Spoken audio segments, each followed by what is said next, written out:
with our monthly anime recommendations out the way, with the shows that we, are really into the most, I thought since this episode hopefully will be out on Christmas, I thought that we'll give a kind of a Christmas style anime setting and call this section "What do we ask Anime Senpai for Christmas?" Now, since I kind of started off with the introduction, I'm actually curious, Kay, what do you want anime related for Christmas as your Christmas gift under your tree? Oh man, I want so many things. There are so many wishes and so many hopes. So many mangas, so many series you want dubbed that probably will never get licensed. What I honestly really want is a Konosuba dub.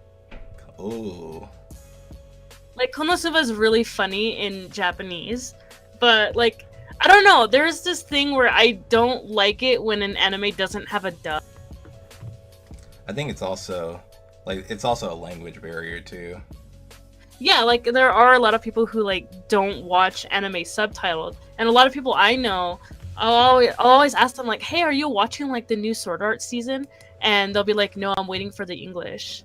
And That I'm like, was "Whoa." that was a big problem with me in high school. Like people be like, "Yo, did you see the new episode of Attack on Titan?" Like, yeah, on Crunchyroll, but then Toonami picked it up, and they were like, weeks if not months behind. So like they'll be like, "Aaron got eaten," but then it would be like, I'm like so far ahead of the game that like I know this stuff already. Right, you kind of have to like pretend that you're watching it with them. Yeah, It doesn't make me feel bad. It just why do they have to be so slow? yeah. Well, nowadays they're getting pretty fast, but Crunchyroll in particular is really weird about their dubs. Oh yeah, especially like, and I noticed with Crunchyroll, they'll like recommend older popular dubs. Like they're not like really up to, because I honestly think that's like a Funimation like thing as well.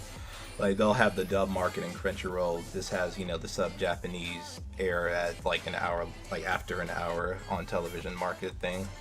Hmm. But yeah, speaking of Konosuba, that'd be a really interesting one because I had watched like a couple episodes personally and really didn't get into it. But I think it was more just a language barrier and like how the Japanese portray and like their wording on like comedy and the sentences they portray themselves, other than like let's say watching a dub like I like ReZero for example. Like I watched that subbed. It was pretty funny for the most part, but when you watch it dub in your own language, you can understand like the tones when whenever someone fluctuates or when they're being like sarcastic in a sense. It's just kind of it's just the subtle incidents or sorry, the subtle things that you notice about when someone speaks in your language, you can kind of catch upon. Right, and like even for me, like I can listen to them in Japanese and I'll still understand what they're saying without the need for subtitles. But the moments that I do need them, sometimes I find myself spacing out and I just kind of stare at the words, but I'm not really absorbing what they're saying, and so I kind of like miss the whole point of the scene that I'm. But Uh, then when I'll be watching the dub and I'm like, oh, so that's what they were talking about. Okay. right. I feel like it's the way they portray like the wording and like their vocals, like how like it gives that like extra impact that you get, like, oh, something is supposed to be funny or like sarcastic in a sense. Right, which you wouldn't really get because if you're not fluent in Japanese, you're not really like you don't know when the cue is to laugh. Like when's the punchline basically. Right, because we'll talk about it later on in the show, but when we were watching the Bleach live action movie, like there'll be incidents where they're very quiet and like soft spoken, and then like the background characters would laugh. I'd be like, oh, did I miss my cue at that point? Right. Whereas like for us, when like they'll be like very loud, be like, huh? Like you think like, oh, that's the point where we laugh, right? And everybody like, no, like, that's not it. Like to them. So like I said, it's a huge language barrier when it comes to that. So you're kind of just going off, just kind of like Right. facial expressions and emotions at that point. Like Konosuba is still really funny. I really enjoyed watching it. Like whether sub or dub, I still really like it a lot. But I feel like a lot more people would be like exposed to it if it were in dub. But like I said, Crunchyroll's really weird about their dubs because ReZero is still like not out. Like the second half still isn't out. I'm glad you mentioned Konosuba because Yuri on Ice was like that. I'm sorry, that the dub made or break for me. If I didn't watch Yuri on Ice dub, I probably never cared about that series. And the reason why I say that is because Yuri on Ice is one of those. It's one of those instances where if you watch it in sub, the quality may be better, but their interpretation on how they talk is so key.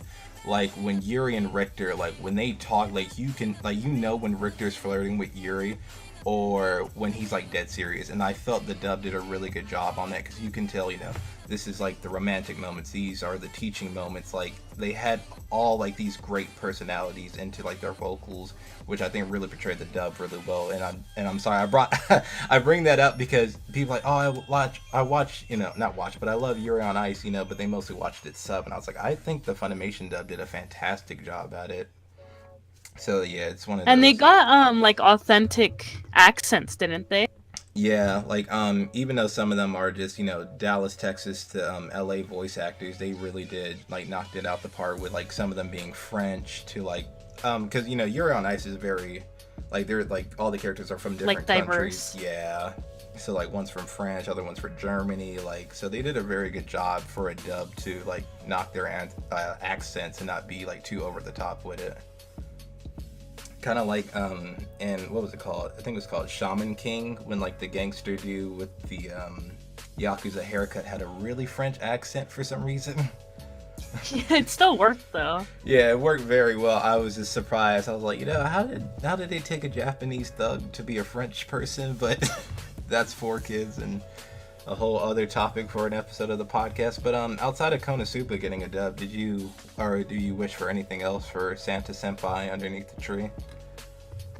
An anime adaptation of this manga called what? I don't know what it's called in English. I don't think it has an official but it's called like Netaigo wa Yuki ni kogareru, which is like a tropical fish waits for snow. And Yeah. it's not a Yuri manga, but it has like those romantic tones where it's like it feels like it's a Yuri manga, but it's more like Yagata Kimi ni Naru, where it explores the characters' personalities rather than the relationship, Oh, like friendship between girls kind of thing.